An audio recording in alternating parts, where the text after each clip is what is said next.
Hola a todos y muy buenos días y bienvenidos a este nuevo programa de Cés y Juan en vídeo para todos los oyentes de YouTube y también en audio para los de iVoox. Hoy tenemos un tema muy interesante, exorcismos, y también vamos a hablar un poquito de casos de exorcismos muy interesantes y qué funciones tienen los exorcismos. Para ello damos la bienvenida a Gabriel Carrión, escritor e investigador y también autor de un libro junto con Manuel Carballal, El síndrome del maligno, que ya tiene bastante años, pero que es una referencia a nivel de este mundillo de los temas de los exorcismos, etcétera. Bienvenido, Gabriel, buenos días. Hola, buenos días, ¿qué tal?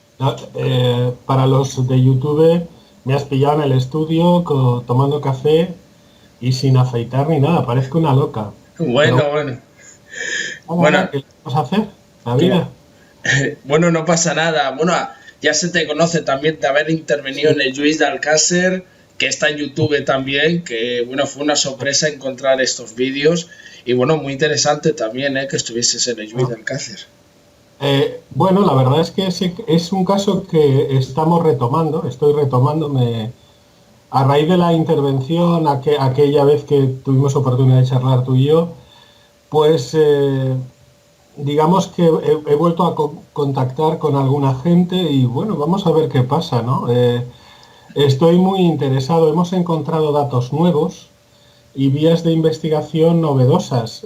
Tuvimos la casualidad de que, bueno, otro caso ocurrido en otro lugar hace muy poquito tiempo nos llevó a cuando leímos el sumario del caso, a ver el perfil de uno de los policías que había participado en esa historia, que estuvo también en Alcácer y que en esta ocasión le habían detenido como un sádico sexual.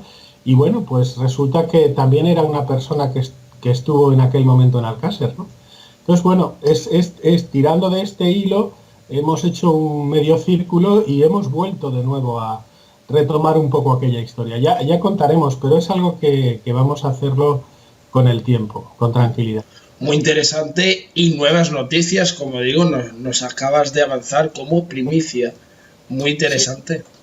de momento no hemos hablado de ese tema nunca y vamos a intentar no hacerlo. Es decir, la idea básica ahora mismo es, y te lo digo, te lo adelanto, es generar un pequeño equipo multidisciplinar que a través de Internet y rastree algunas de las supuestas pruebas que podrían dar al traste con la versión oficial, en ese caso.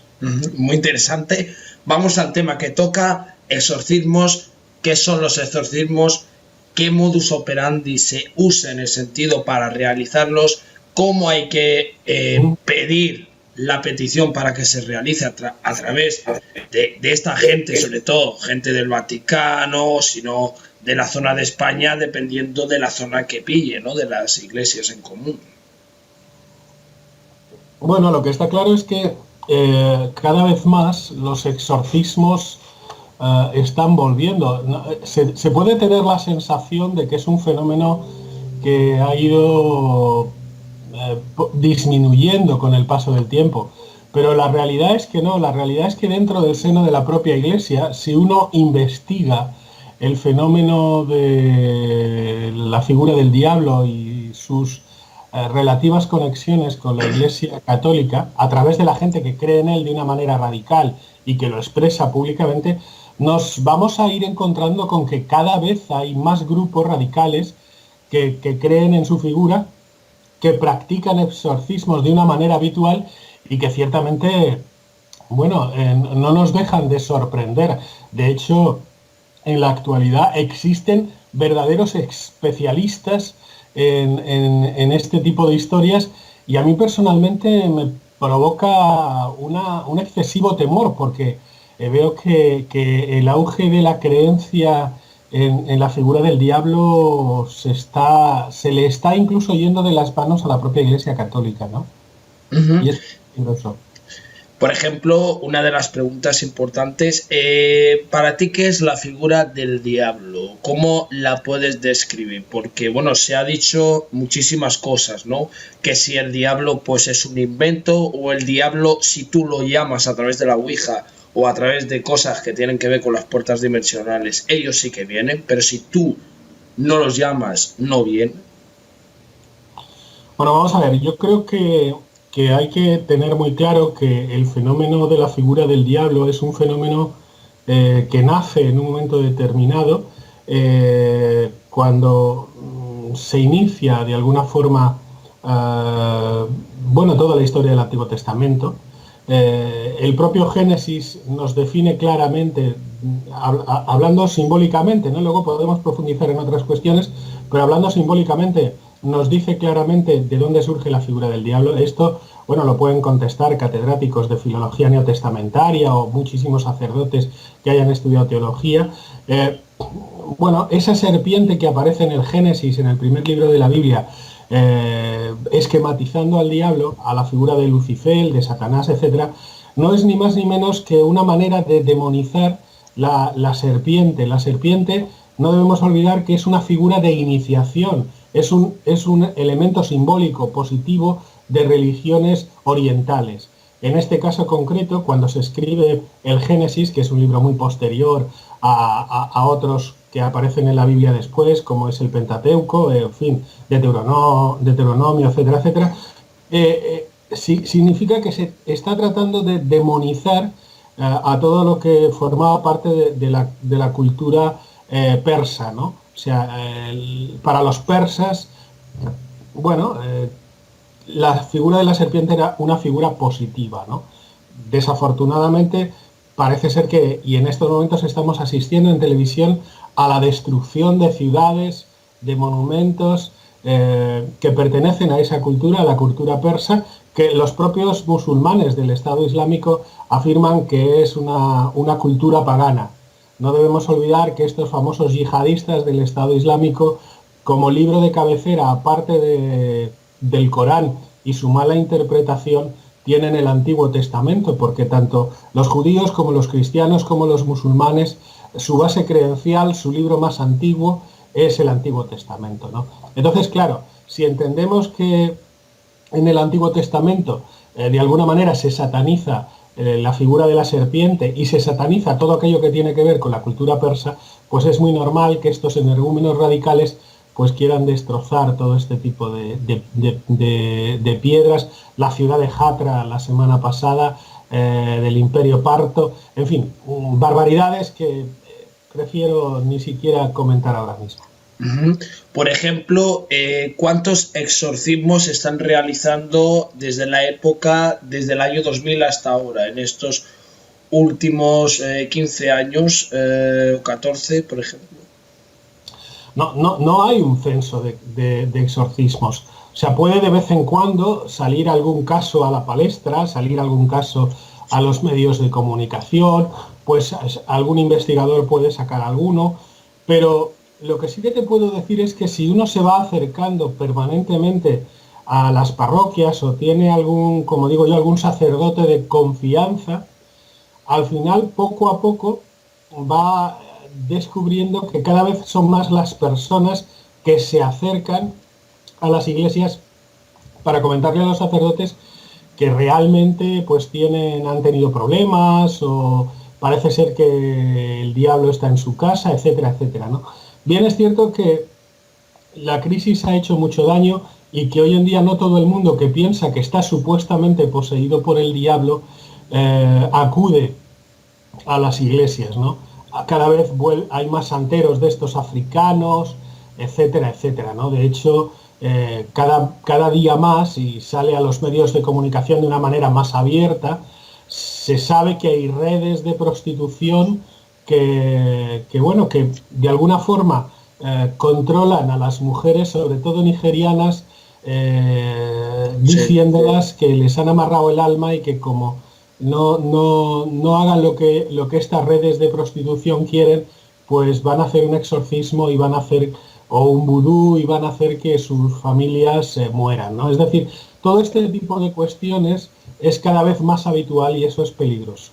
Hay que ser muy prudente con este tema. Yo lo ubicaría dentro del fenómeno religioso y no lo mezclaría con el fenómeno social. La crisis ha pasado factura a todo el mundo y por lo tanto, bueno, pues es un fenómeno que es social que está ahí y no deberíamos de mezclarlo con el fenómeno religioso. Apuntar que cada vez más dentro del seno de la Iglesia y de otras religiones están subiendo, pero también apuntar que no hay un censo, no hay un número, no podemos decir hay 27, 32 diarios, porque realmente no se tiene idea. Ujú.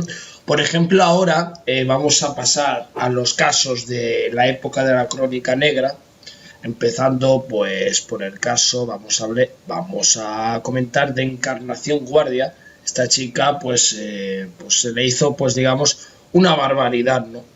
Ocurrió en la época de los 80 y bueno, tú lo conoces este caso bastante bien y creo que nos puedes dar ese aporte, digamos, para recordar de lo que sucedió, que es lo más importante y que no se olvide, ¿no? Estos casos, aunque la gente quiera pasar páginas, siempre se sacará de contexto.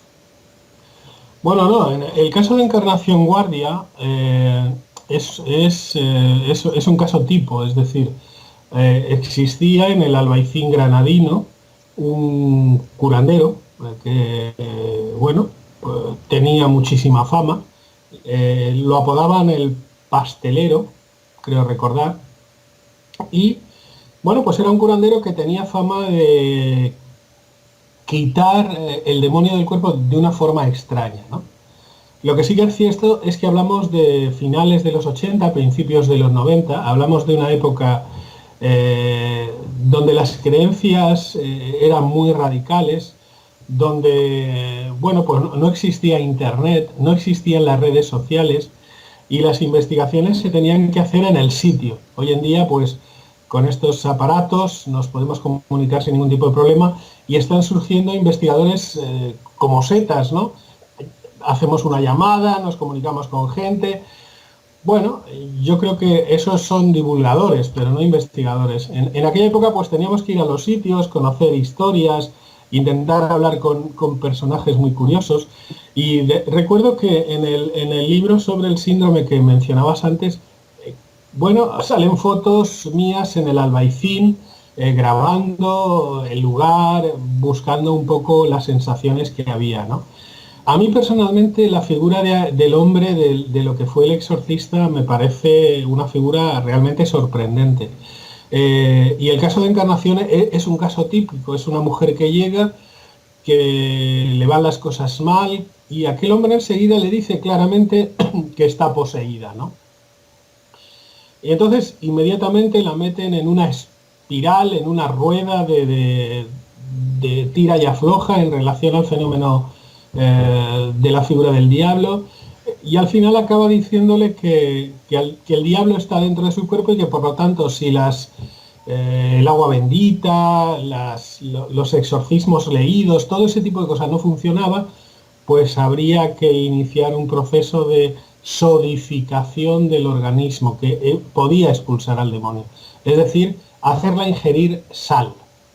Y en este caso, como a tantos otros casos que, bueno, no se han ido de las manos, pero en este caso y hacen ingerir, el pastelero y dos ayudantes hacen ingerir a esta mujer por la boca y le meten lavativas por el ano, bueno, pues agua con sal. Y eso al final le provoca pues un ataque brutal y un infarto y acaba muriendo. La revientan por dentro prácticamente, ¿no? Y esto es lo que ocurre, ¿no? No hay otra historia, no salió ningún demonio, no salió nada. El caso es que en este caso se dan dos cosas. La primera, que todavía merecerían una investigación, pero vamos, y que formarían parte de una historia importante. La primera es que aquel personaje siniestro, el caso de Encarnación es simple, es esto lo que ocurrió, no hubo más. Pero este tipo sí tenía claro que él trataba fundamentalmente a drogadictos. Los padres le llevaban a su hijo yonki y él afirmaba que les podía sacar el demonio del cuerpo, ¿no?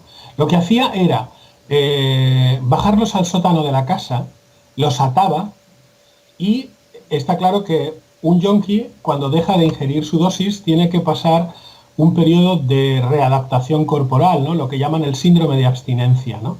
En este caso concreto,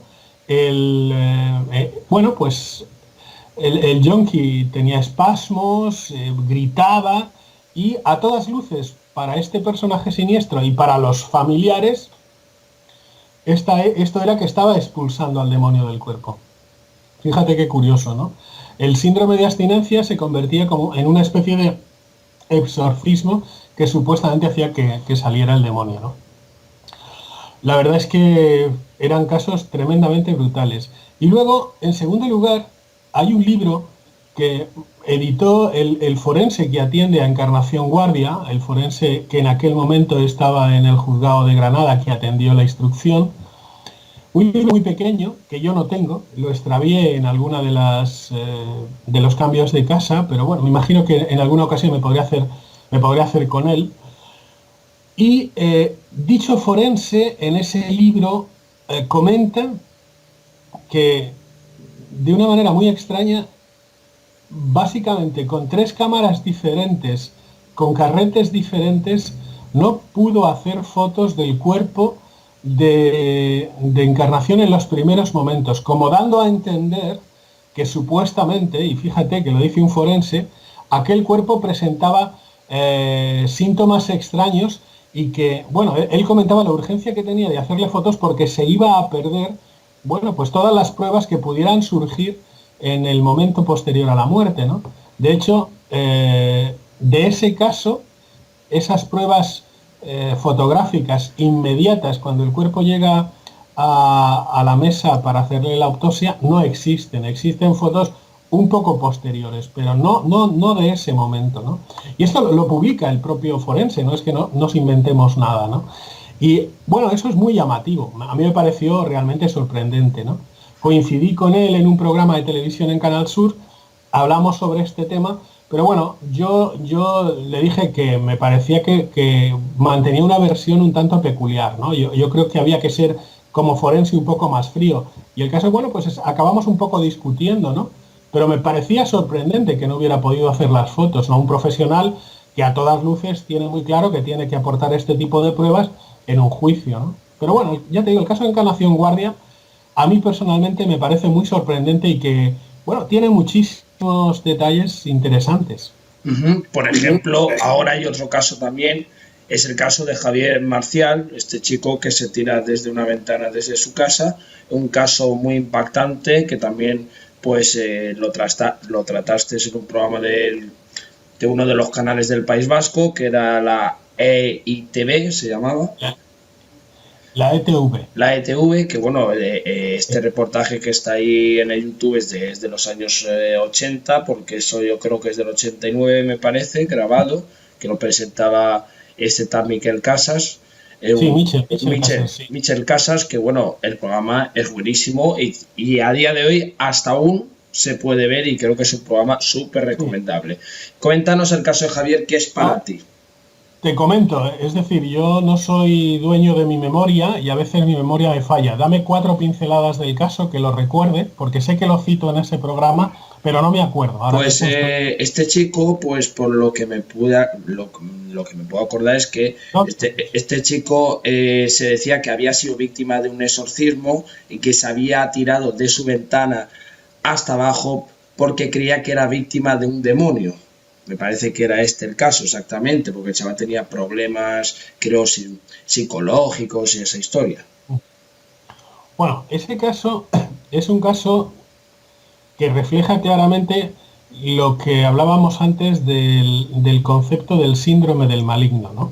Es decir, el caso de Javier es un caso donde hay una persona que acaba creyendo fehacientemente que está poseída por el demonio, que tiene capacidad para dilucidar claramente qué es lo que debe o no debe hacer y que al final acaba ciertamente convirtiendo básicamente en un suicidio esa experiencia, ¿no? Como el caso de Javier hubo muchísimos en aquella época. Yo siempre dije que, y sobre todo en ese programa de Mitchell en la ETV, que se puede ver, como tú dices, en YouTube, yo siempre he dicho que hay que ser muy prudentes cuando se trata de analizar estos temas precisamente por eso, ¿no? Porque muchísimas personas, y conozco otros casos, que he tocado menos quizá porque eran de personas relativamente allegadas a mí, al final a través de mecanismos externos como pudieran ser la Ouija, a la que yo considero una herramienta muy peligrosa, pueden llegar a ser víctimas de, bueno, no voy a decir de alucinaciones, pero sí de creencias fantásticas que pueden acabar con su vida, ¿no? Recuerdo, por ejemplo, un caso de una chica que luego yo, bueno, recreé para Misterios sin resolver y para un programa de Telecinco en la época de los 90, con posterioridad, que se hacía por la tarde, donde, bueno, en una tabla de Ouija una chica recibe un supuesto mensaje y esa chica acaba ahorcándose en su habitación. Es decir, hay que ser muy prudente con estos temas, porque al final acabamos con creencias delirantes, con creencias fantásticas que nos pueden, sinceramente, hacer mucho mal, ¿no? Yo creo que hay que ser prudentes.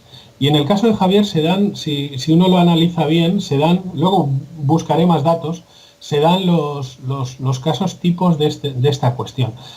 Todo lo que le rodea le induce a pensar que está poseído y nadie del entorno acaba poniéndole ningún tipo de barrera, ¿no? Se alimenta este tema porque quizás sea lo más cómodo, sobre todo cuando nos encontramos con personas que tienen problemas delirantes o que tienen diagnosticada alguna enfermedad grave, y a partir de ahí, bueno, pues nos encontramos con este tipo de historias, ¿no? Y la verdad es que a veces te encuentras con chavales o con incluso gente mayor a la que no puedes modificarle su creencia, ¿no? Creen fehacientemente que están poseídos y lo único que va a funcionar con ellos es la aplicación de una experiencia de carácter exorcista y, bueno, pues por ahí se le intenta ayudar, pero no siempre se da el caso, ¿eh? Desafortunadamente. Por ejemplo, has nombrado la Ouija, que claramente es peligrosa. Fíjate bien que esto lo hablaba con José Manuel Frías y le digo, José Manuel, ¿tú qué opinas de la Ouija? Dice, pues mira, estando en Estados Unidos, pues me encontré con que se vendía la Ouija en una tienda de juguetes y digo yo, pues esto aquí en España está prohibido, pero es que en Estados Unidos el tema de la Ouija es que está tan comercial que lo ven hasta una cosa normal. Si No, te explico, vamos a ver, por edad, ¿no? Hace muchísimos años, incluso en el propio libro que has citado, en el síndrome sale una foto mía en un gran almacén de la época. Hablamos de finales de los 80, después del auge que había tenido en España la película El Exorcista, con la famosa Ouija, que era una tablet, es decir, una tablet de comunicación personal, ¿no? Porque hasta ese momento en España, con movimientos supuestamente de contactos extraterrestres, como era la misión Rama, o los antiguos movimientos clásicos espiritistas, lo que era la comunicación con los espíritus o con entidades extraterrenas, se hacía en grupo. Pero la película del Exorcista nos trae una nueva forma de comunicación que era personal. La tablet que utiliza la protagonista de esa película es personal y es una tablet pequeñita, y esa tablet en España a finales de los 80 la comercializa la empresa Borrás. La empresa Borrás en aquella época era la empresa de juguetes más importante de este país, junto con algunas otras del Valle de Alcoy y de Ibi, ¿no? Bueno, pues ellos comercializan una tablet que yo guardo arriba en mi estudio, una tablet en una caja, y en las instrucciones, por lo que tú dices, ponía juego de comunicación con espíritus a partir de los 36 meses. Es decir, que a partir de los 3 años, aquella tablet de Borrás, de alguna manera, pues te decía claramente que podías comunicarte con los muertos. ¿Tú te imaginas a niños y niñas de 3 a 5 años comunicándose con entidades espirituales? ¿Cómo pueden acabar esos cerebros? Pues muy mal y traumatizados, efectivamente. Es que el caso es que hice lo que debía y lo que a lo largo de mi vida he hecho en muchísimas ocasiones, y es ponerme en contacto con un gabinete de psicólogos, uno de ellos amigo mío. Hicimos un estudio y una vez hecho ese estudio lo elevamos a instancias superiores pidiendo que dicho juguete fuese retirado. Y bueno, tanto de lo que era en aquel momento un gran almacén de comida, un gran supermercado que se llamaba Continente, que hoy es Carrefour, que está en algunos lugares de España, dejaron de venderlo porque eran los que tenían la exclusiva y la empresa Borràs lo retiró del mercado. Lo retiró del mercado del juguete infantil, lo cual fue un logro. Me consta que este año pasado, para que veas que las cosas son cíclicas, que este año pasado ha habido un nuevo intento de poder ponerlo a la venta como un juguete. Y bueno, no ha llegado a buen puerto, pero sí que hubo 2 o 3 firmas que lo pusieron en su publicidad. Luego no lo llevaron a las estanterías, pero sí que lo pusieron en su publicidad. Este año pasado, hablamos de las Navidades del 2014 al 2015. Muy interesante. Bueno, curioso, sí, la verdad es que es complicado el tema. Pero bueno, ahí está. Es que has dicho tablet, hasta incluso tablet en el sentido que tiene forma de tablet, como apuntabas. Sí, es una tableta, es que se llama así, es una tableta de comunicación con los muertos. Es una especie de pequeño triángulo y es la misma que se utiliza en El Exorcista, ¿no? La empresa Borràs se hizo con los derechos y bueno, pues es la supuesta tablet para comunicar con espíritu, ¿no? Me parece tremendo esto. Muy revelador, sobre todo hablando del Vaticano, porque el Vaticano es uno de los mayores, digamos, uno de los mayores sitios a nivel mundial que se hacen exorcismos, ¿no? Y sobre todo en Cuarto Milenio vino una vez el padre Gabriel Amort, que es exorcista y toda la historia, ¿no? Y hablaban de un caso, ¿no? De una tal Gabriela... de que había desaparecido en el Vaticano, una chica muy famosa, esto ha salido ahí, ahora no me acuerdo el apellido, y se decía que había sido esclava sexual del Vaticano y que en un momento determinado la usaron para hacer un exorcismo y después un ritual.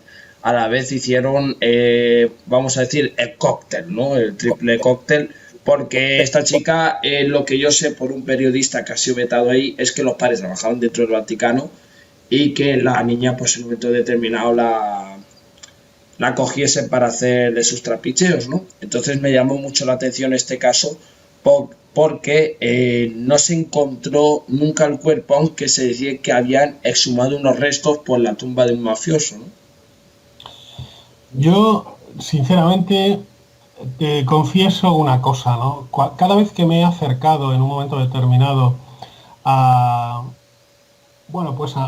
las historias que cuentan algunos exorcistas, incluidos Gabriel Amort, a mí personalmente tengo la sensación de que se fabula mucho, ¿no? Uh-huh. De que se quiere apoyar demasiado lo que él y sus seguidores hacen, ¿no? O sea, ver exorcismos, ver conspiraciones, ver demonios en todas partes.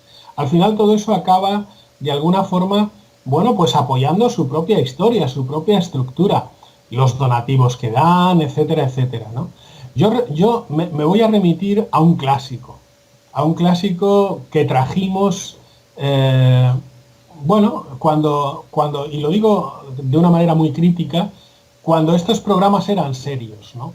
Es decir, recuerdo que para Televisión Española, en el año 95 hicimos un programa que se llamaba Luz Roja.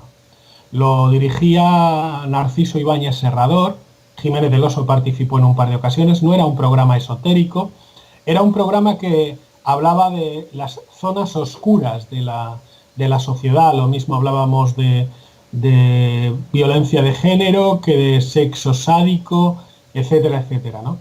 Entonces, bueno, uno de los programas se dedicó al tema de la figura del diablo. Lo llamábamos lo oculto, ¿no?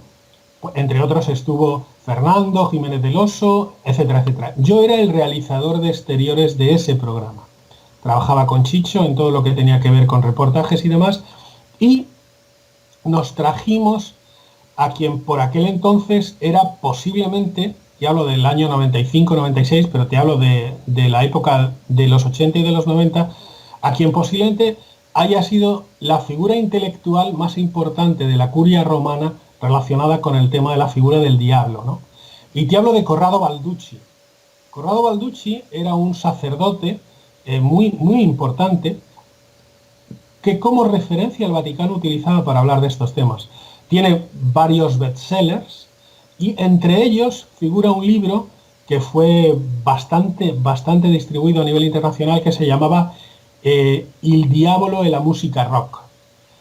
Fue básicamente la primera figura que habla sobre el tema del rock satánico, de los grupos, Sí, etcétera, ¿no? Bueno, creó toda una escuela.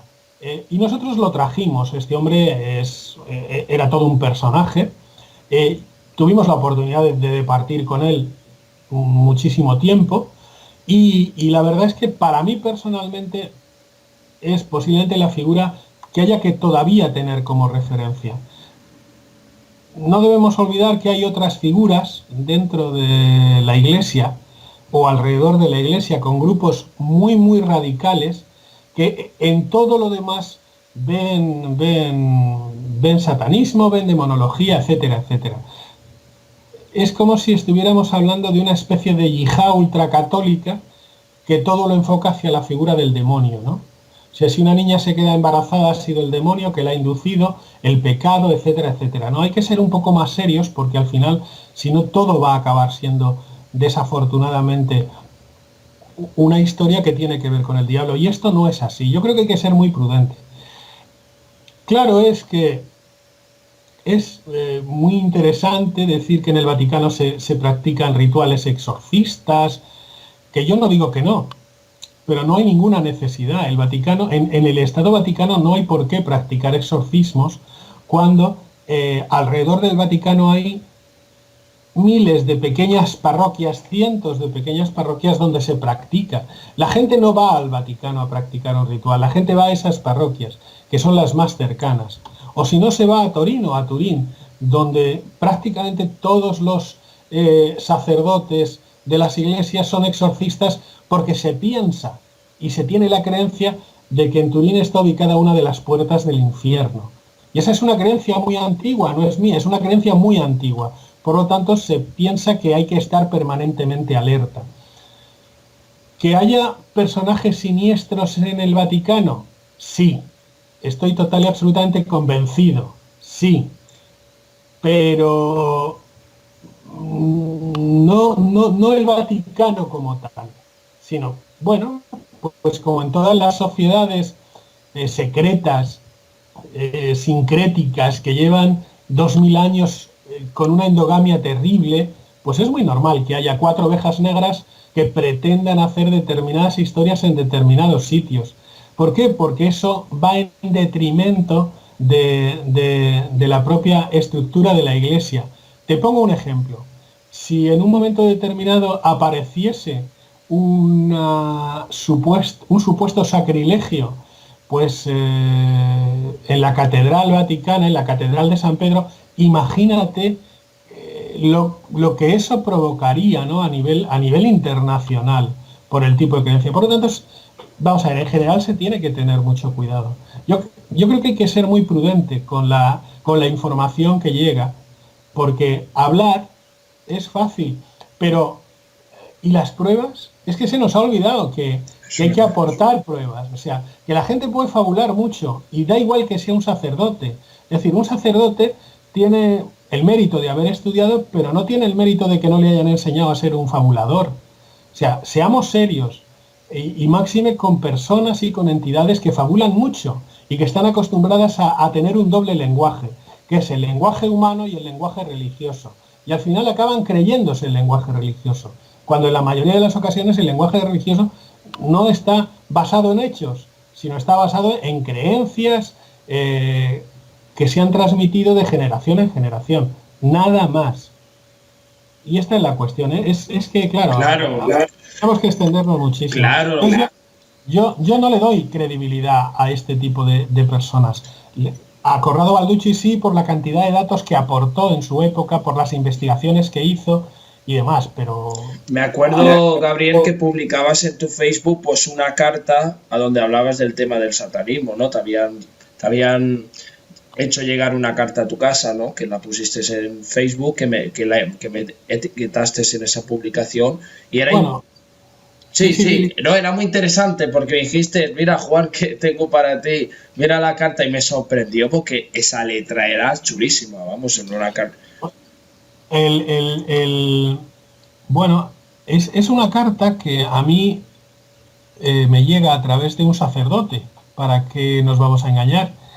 Eh, Se inicia, la carta venía firmada de Holanda, yo conozco a la persona que la escribe, era un informador de este sacerdote y a mí me pilla investigando sectas satánicas. Estamos hablando de principios de los 80, ¿eh?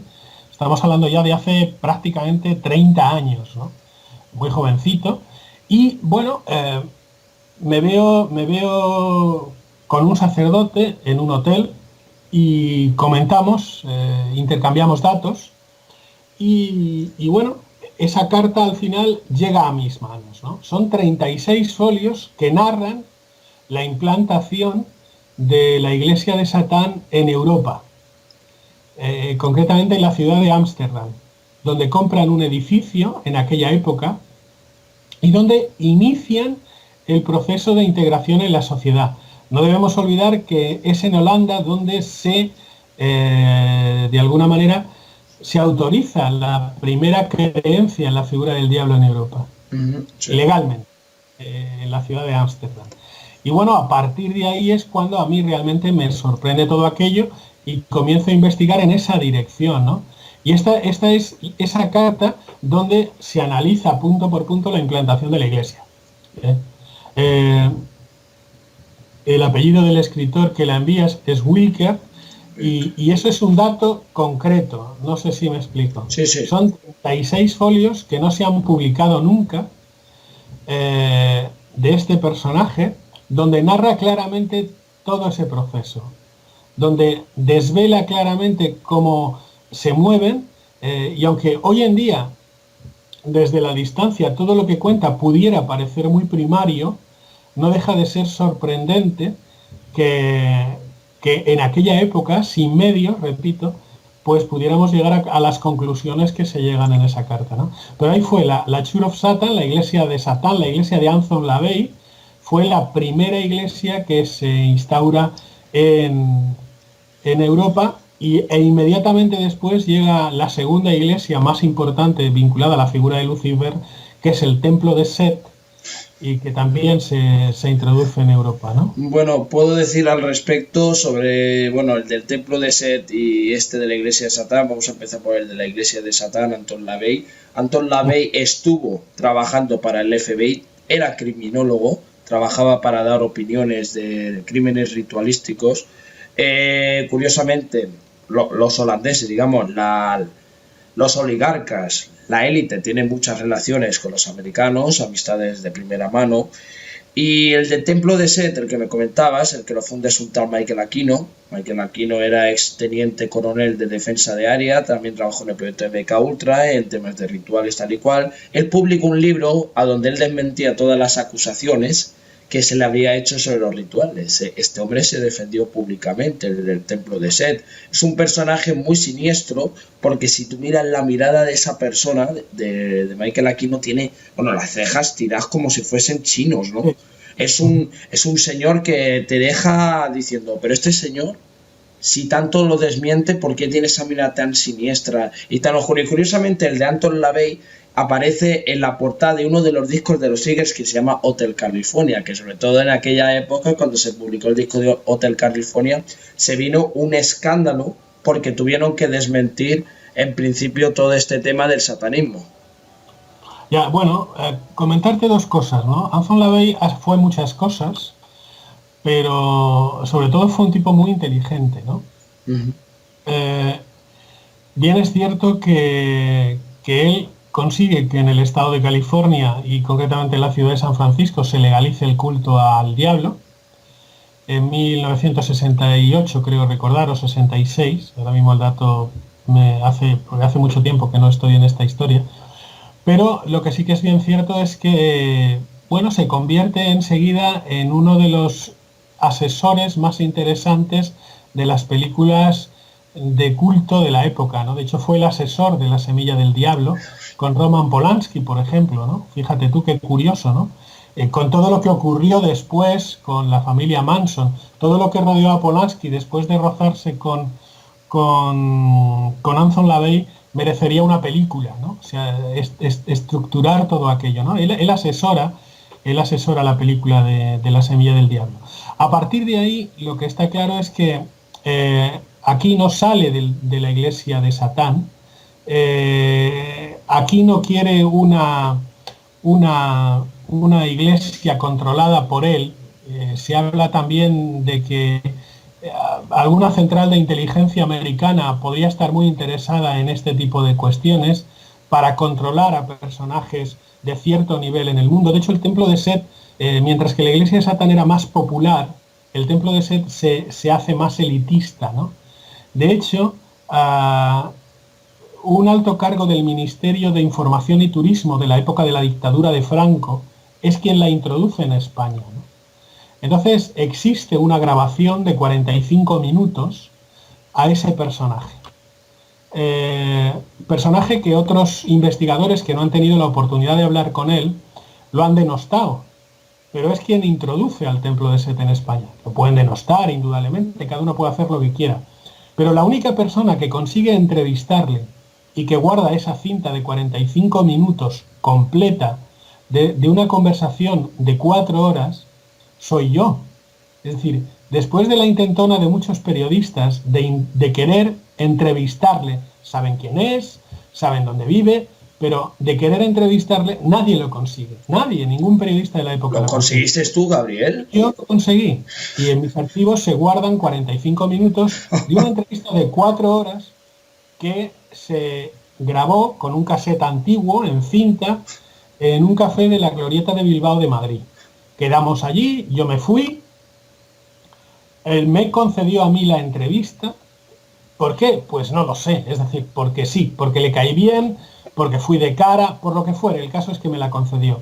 Pusimos el cassette en medio de la mesa y él, de las 4 horas que estuvimos hablando, de las que tomé nota, me dejó grabar 45 minutos. Bueno. Y bueno, lo que sí que te puedo garantizar es que hay mucha gente que lo echó por tierra.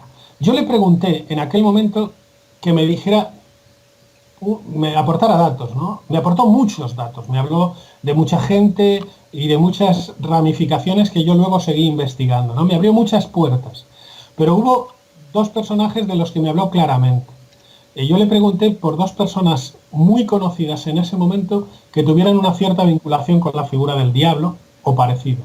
Y me dio 2 nombres. Uno de ellos lo omito, pero el otro fue Mario Conde. Y es muy curioso que con posterioridad, y hablo con mucha posterioridad al dato que él me da, se descubriese que Mario Conde tenía una pasión enorme por Lucifer y que citaba a personas vinculadas a la figura del diablo en su despacho cuando era presidente de Banesto. Y existe un libro de Luis Herrero que habla en el capítulo 6 precisamente de Mario Conde y de su afición a la cultura sobre la figura del diablo. Es decir, que aquel personaje me adelanta prácticamente en casi 3 años una información que saldría poco después. Con lo cual, el nivel de fiabilidad que yo le doy a aquella entrevista es un nivel de fiabilidad muy alto. No sé si me explico. Sí. Y Juan, estos son datos. Estos sí son datos, sí. No son fábulas. No es hablar de oídas. O sea, son datos. Y esos datos están ahí. Y me imagino que la gente en su momento, pues quizá pueda llegar incluso a consultar o a escuchar estas grabaciones. Pero estos son datos objetivos que están ahí. Y una pregunta para los demás. Y una pregunta, ¿te habló en español o en inglés? No, en español. Este hombre era español. Si te hablo de un alto cargo del Ministerio de Información y Turismo de la dictadura de Franco, era una persona que se inicia en el templo de Set en la ciudad de Nueva York, cuando es invitado a una fiesta enorme donde había un montón de mujeres y un montón de altos cargos. Y yo le pregunto, bueno, ¿y por qué vas ahí? Tú que eres supuestamente una persona ultracatólica, el régimen y tal. Me dice, bueno, pues por sexo y por poder. Es decir, las vinculaciones que al final te abría el templo de Set era fundamentalmente la posibilidad de tener un sexo relativamente fácil y diferente y obtener poder. Es decir, ríete tú de las 50 sombras de Grey estas que se han puesto de moda. Pero yo te pregunto una cosa, Gabriel. Sí. ¿Te dejó con... Vamos a ver, ¿te dejó, digamos, con más dudas o crees que te contó toda la verdad? Es decir, No, me contó la verdad. Es decir, él me contó la verdad y me dio nombres para que yo pudiera seguir investigando, y lo te, cual es realmente muy interesante. y te llegó a hablar de los rituales que se realizaban allá arriba, por ejemplo, porque él es un especialista en esa Pero ramificación. que, pero que el templo de Set no hacía rituales de sangre ni cosas de este tipo. No, Ellos hacían rituales, pero el templo de Set no sacrificaba personas ni cosas de nada, nada, ¿no? O sea, además él, ya te digo, fue muy honesto. Puedo decir que nos emborrachamos juntos, aunque yo bebí más café con leche, pero él se bebió unas copas de coñac que ni te cuento. Y además coincidió que esa noche yo iba a hablar en el espacio en blanco de Miguel y él me llevó en taxi hasta la ciudad. Quedamos a las 8, el programa era a las 12 y él fue quien me llevó en taxi. Y nos despedimos con un abrazo muy cariñoso y nunca más le volví a ver. No fue necesario volver a verle. Me dio mucha información, me sirvió para investigar y la verdad es que le estoy y le estaré siempre muy agradecido porque me situó claramente en lo que es el fenómeno de la figura del diablo a nivel social. Bueno, y esto es lo que hizo que me convirtiera en una especie de referente, ¿no?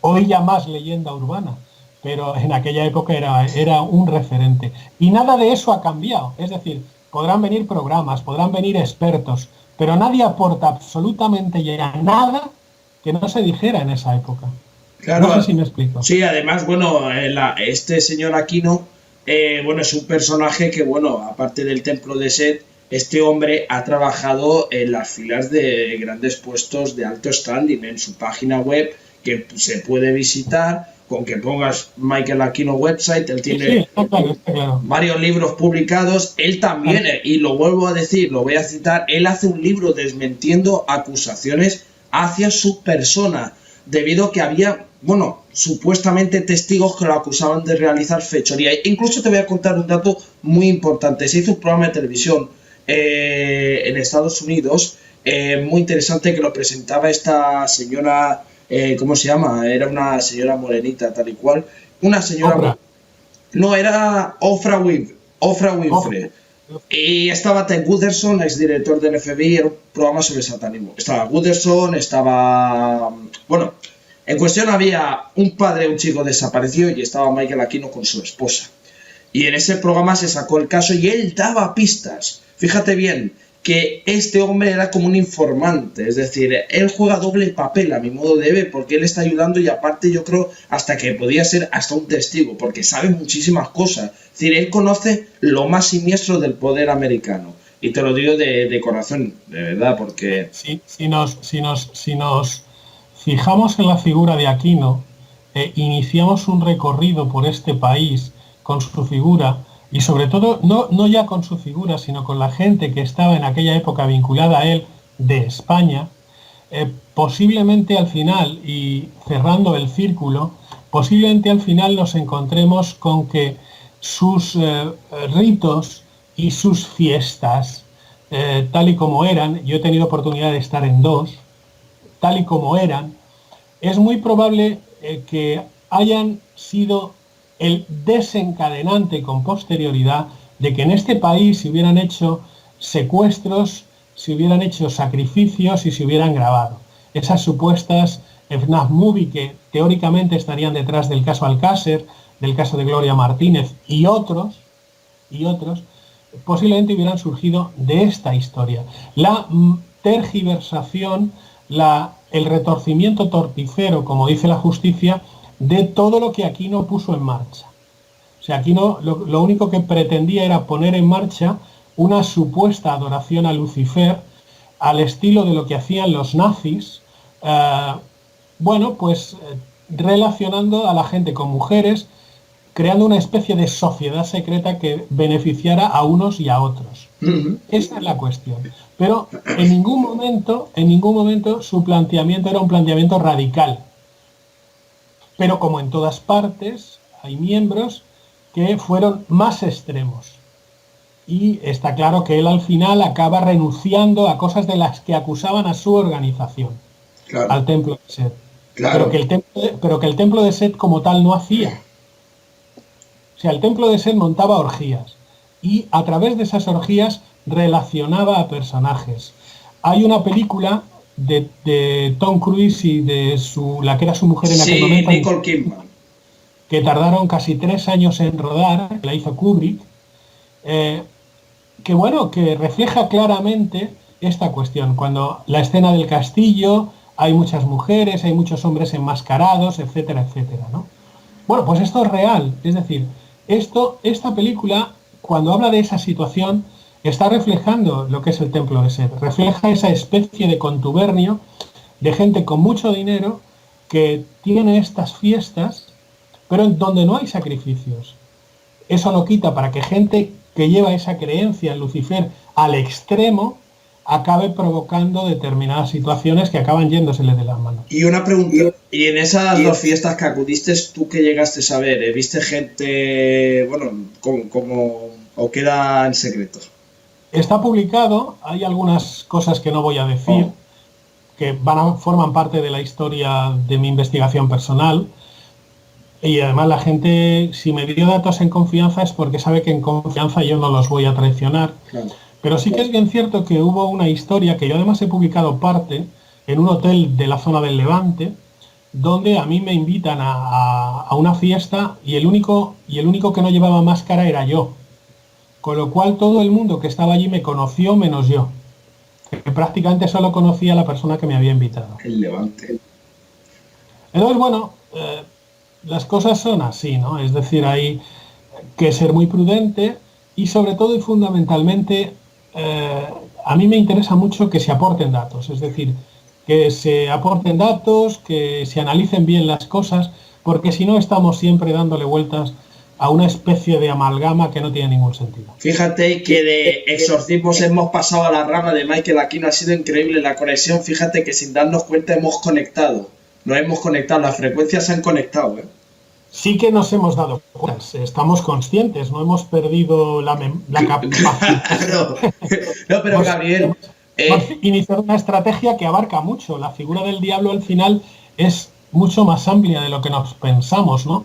No es un fenómeno aislado. La gente piensa, yo voy a dar próximamente una conferencia sobre una historia que publiqué en el año 93 y que todavía sigue dando guerra, y hay gente que va a ir a esa conferencia diciendo, yo es que no creo en eso, sin darse cuenta de que sus creencias básicas dentro del campo de la religión forman parte de eso sin ningún género de dudas, ¿no? Es un poco curioso. Claro, fíjate que es un placer conversar de esto porque, bueno, creo que digamos que, bueno, la figura del diablo es una figura que está también de leyenda urbana, pero más vale, como dices tú, datos. Los datos fehacientes, siempre hay que sacar pruebas sobre la mesa y decir, aquí tengo yo esto y demuestro que esto es así, ¿no? Como tú has dicho, que una persona sin pruebas se queda un 0 a la izquierda, así de claro.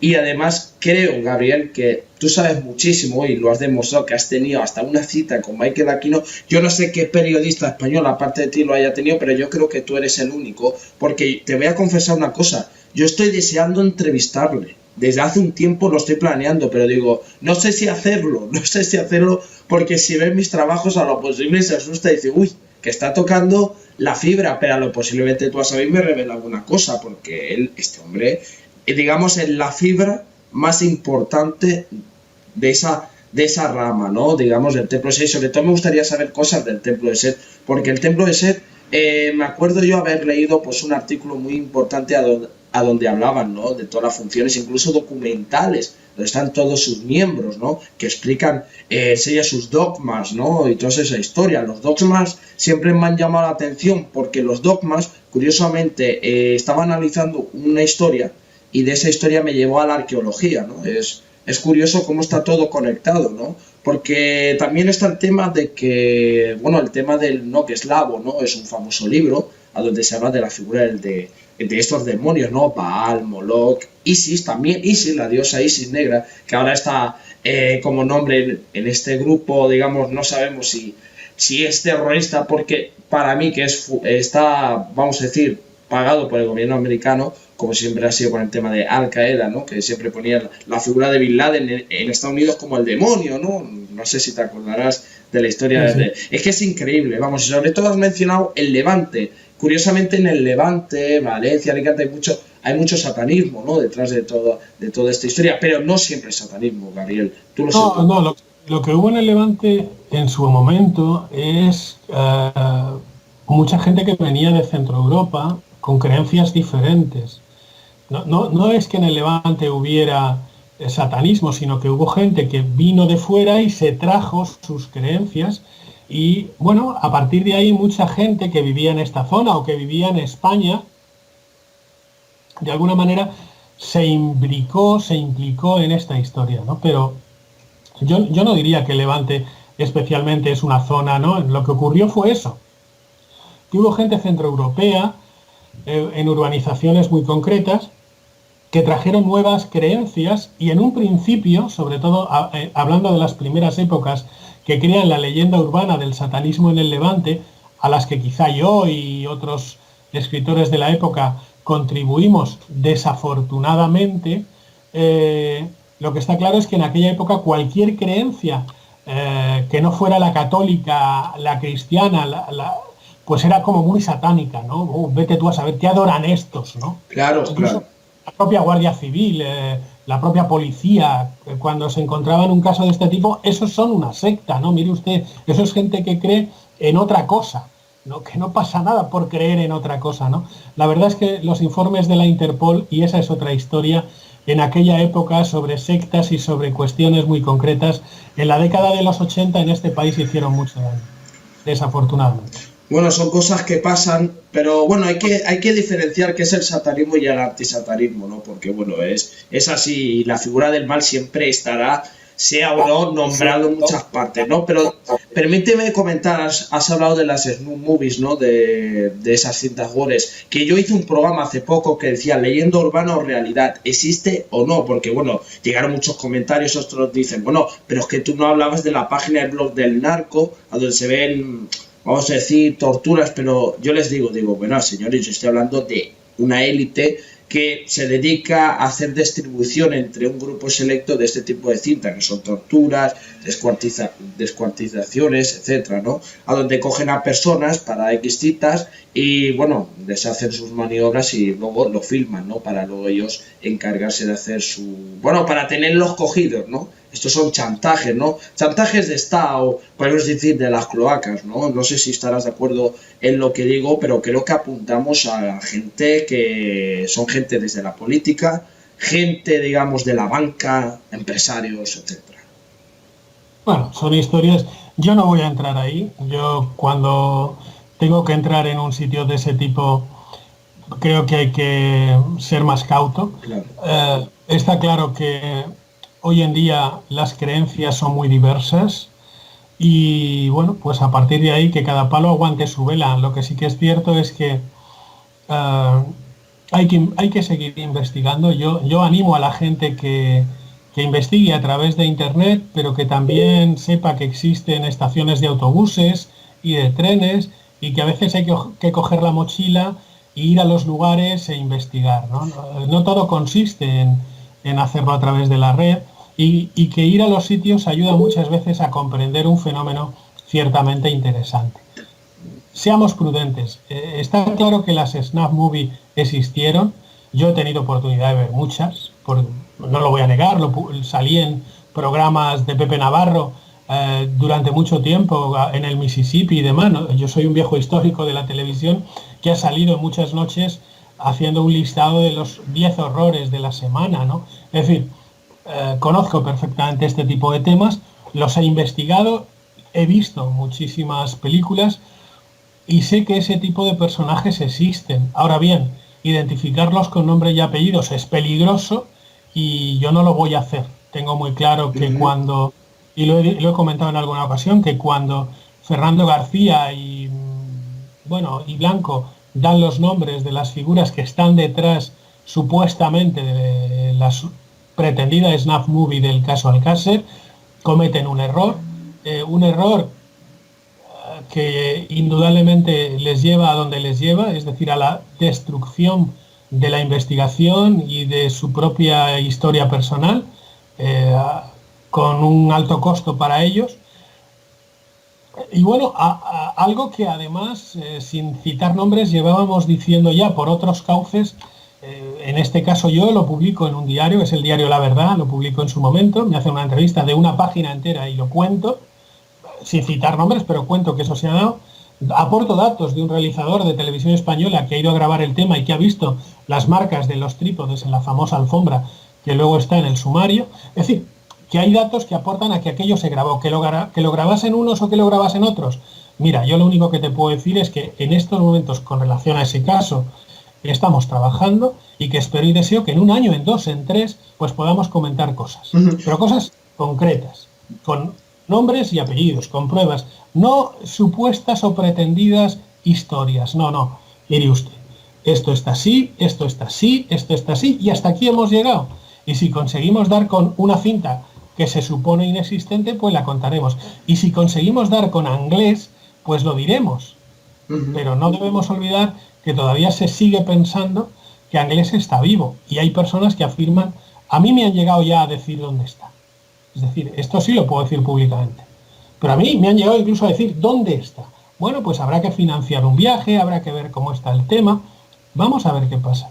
Pero bueno, las historias son para seguirlas. Claro. Y para que te lleven donde sea.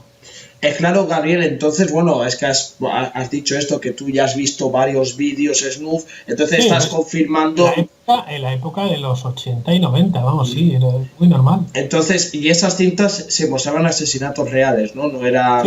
Sí, se puso de moda. De hecho, no nos engañemos, hoy en día, por ejemplo, el Estado Islámico nos ofrece cintas de esas permanentemente.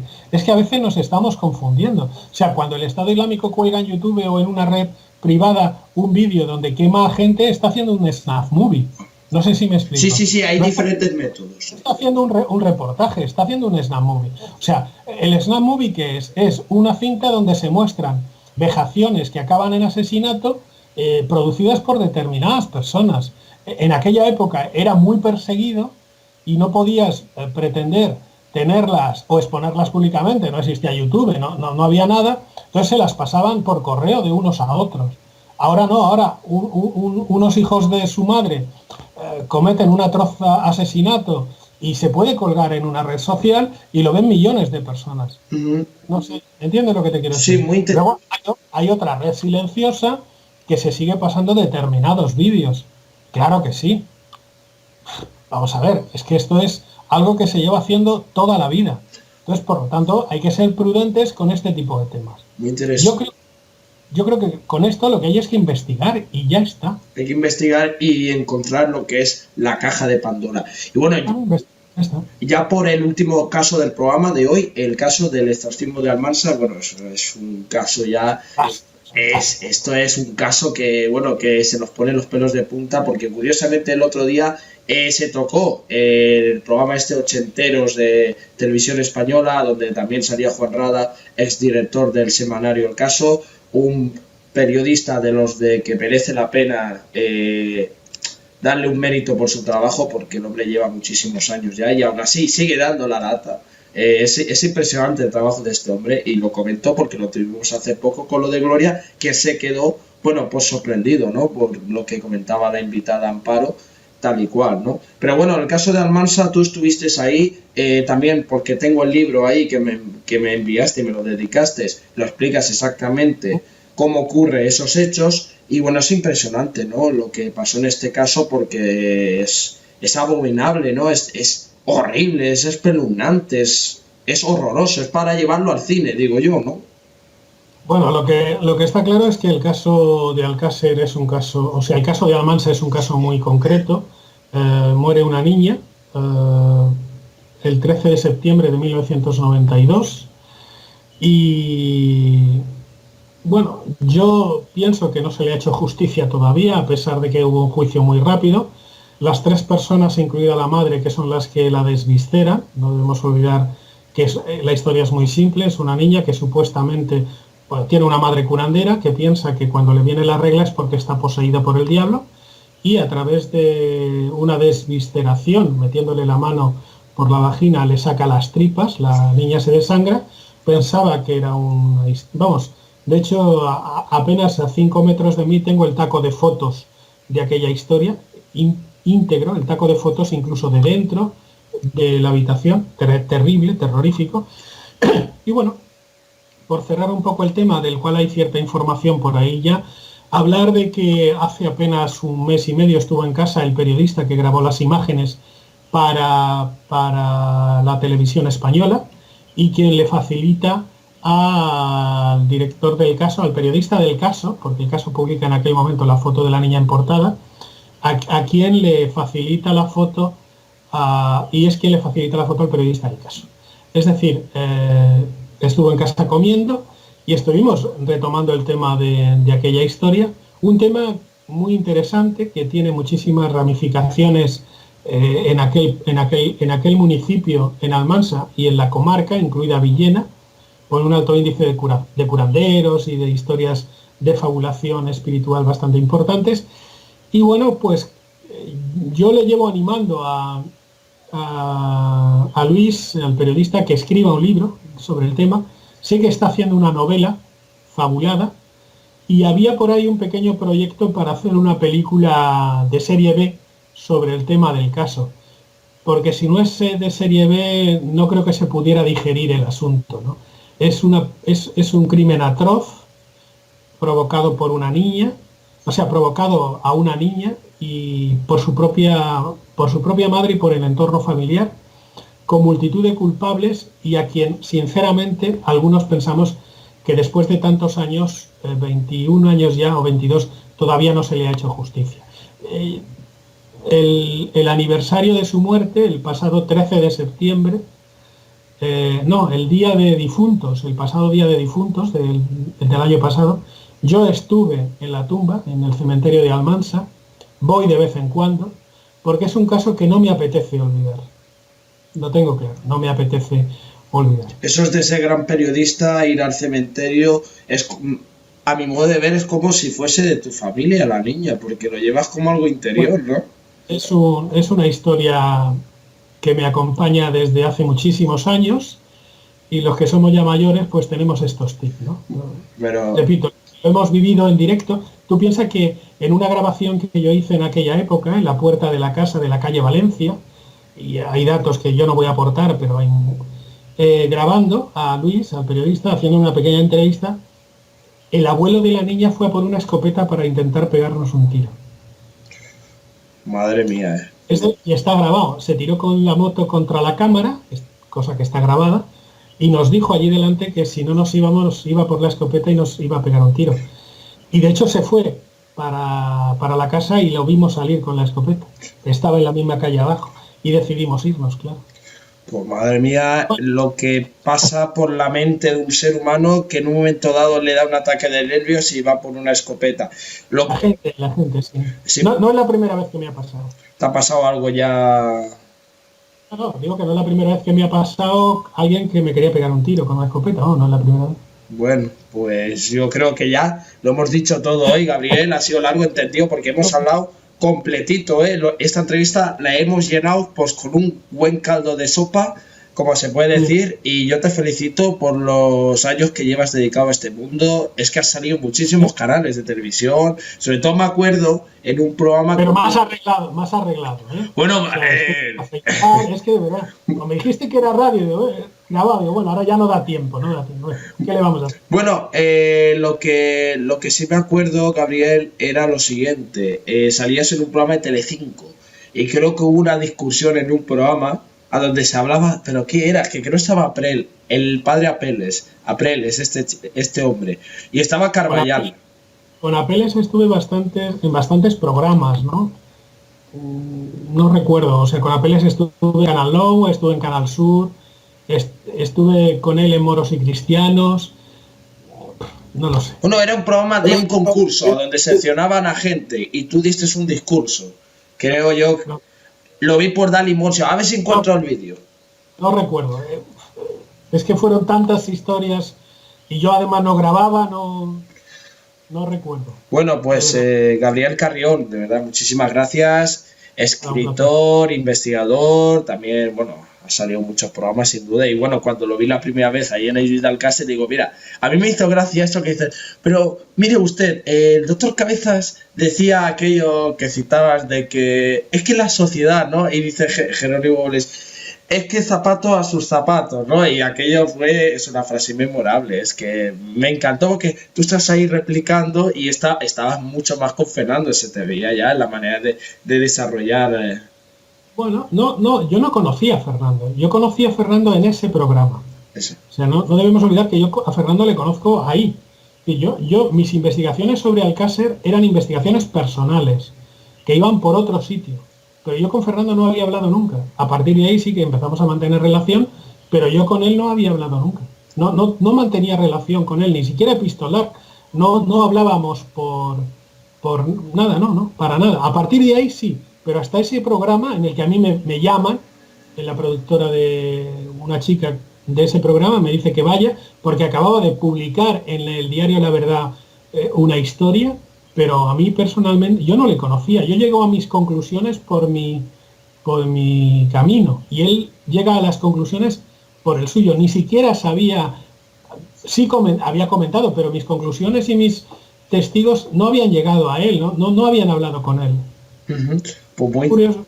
Es curioso y la verdad que bueno, eso está ahí en el internet, lo pueden ver y bueno, ya por último darte las gracias, Gabriel. Ha sido un placer tenerte.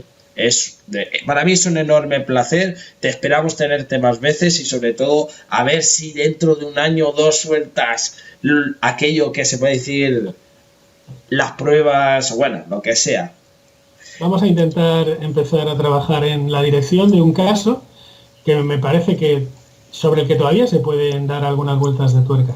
A ver qué pasa. Pues eso, Gabriel, lo dicho, muchísimas gracias, compañero, gracias y de verdad te deseamos lo mejor para este 2015 y bueno, y para más adelante. Muy bien, gracias Juan, cuídate. Muchas gracias, un abrazo muy grande. Hasta luego, Gabriel, un abrazo.